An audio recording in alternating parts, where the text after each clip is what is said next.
Right, okay, in this lesson we are talking about choosing the right subject for your very first online course.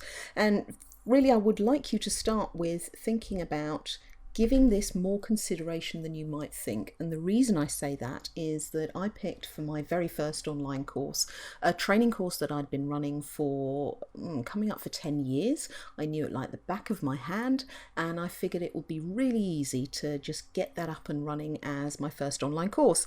And it took me about a month to get everything together to really think about it properly.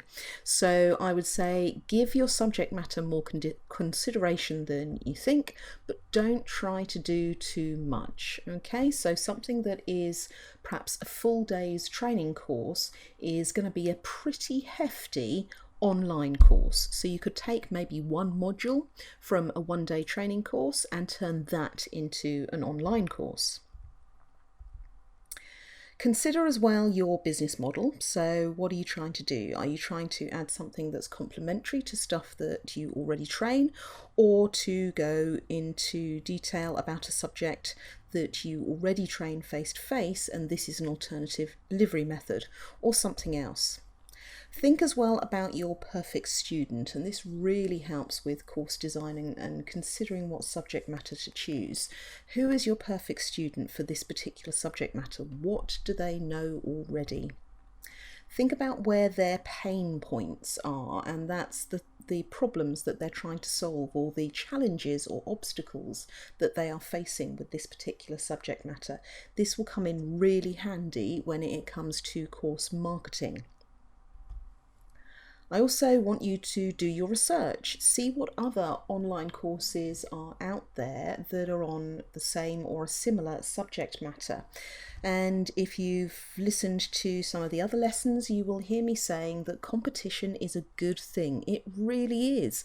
If you've got lots of competition out there, then you've got lots of understanding as to what's a successful online course in this arena at the moment and what isn't. And then all you need to do is add your own USP on the top of that and start finding your niche audience.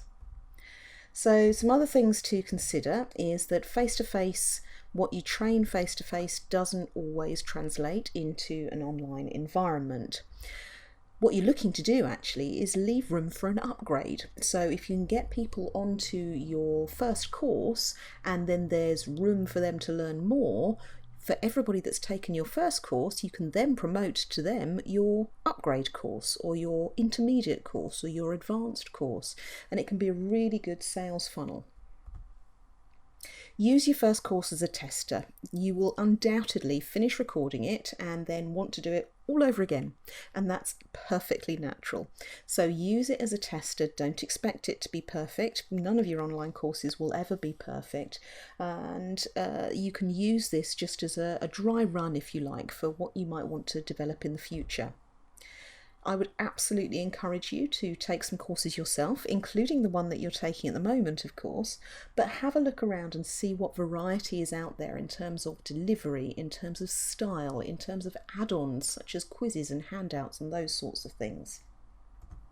And proactively get some feedback ASAP, not only on your original idea for your course, but also on your first delivery of your course. So this course, for example, was completely different 2 weeks ago, and based on feedback, I have changed it entirely to suit better the sort of people who are taking it. So I hope you appreciate that.